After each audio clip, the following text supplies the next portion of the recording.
I was lost in my world, in my desires, in my ego.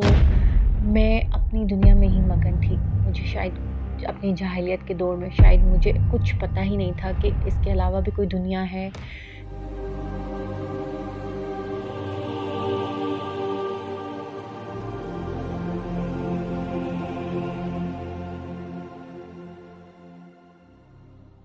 میں جو آیت share کرنے لگی ہوں وہ سورہ دوحہ کی آیت ہے.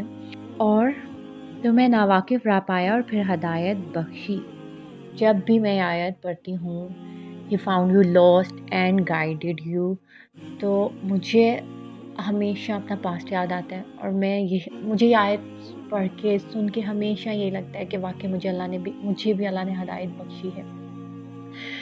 I was lost in my world, in my desires, in my ego. میں اپنی دنیا میں ہی مگن تھی. مجھے شاید اپنی جاہلیت کے دور میں شاید مجھے کچھ پتہ ہی نہیں تھا کہ اس کے علاوہ بھی کوئی دنیا ہے.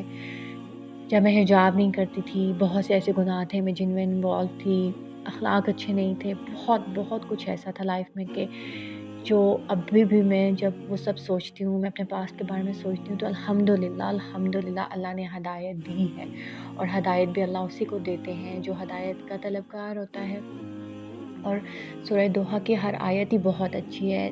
سورہ دوحہ میں اللہ نے یہ بھی ارشاد فرمایا عنقریب تمہارا اللہ تمہیں اتنا دیں گے کہ تم خوش ہو جاؤ گے. اور الحمدللہ جو فیوریٹ میری آیت ہے He found you lost and guided you، اس میں کوئی شک نہیں ہے کہ مجھے اللہ تعالیٰ نے حق دکھایا، اندھیروں سے نکال کے روشنی دکھائی. قرآن کو میں نے پڑھا، مجھے قرآن سمجھ آیا.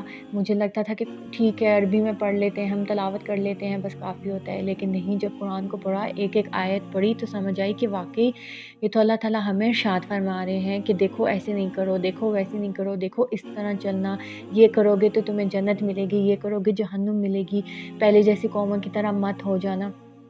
الحمدللہ واقعی اللہ نے ہدایت دی ہے. اور اللہ کا جتنا شکر ادا کروں میں کم ہے. اور یہ میری فیوریٹ آیت ہے. اور میں جب بھی اس آیت کو پڑھتی ہوں اور پھر میں جب اپنے آپ کو دیکھتی ہوں تو واقعی اللہ تعالیٰ نے ہدایت دی ہے مجھے الحمدللہ. اور میں چاہتی ہوں اللہ اور ہدایت دے، اللہ ایسی ہدایت دے دیں کہ جس کے بعد کبھی بھی گناہ نہ ہو. آمین یا رب العالمین.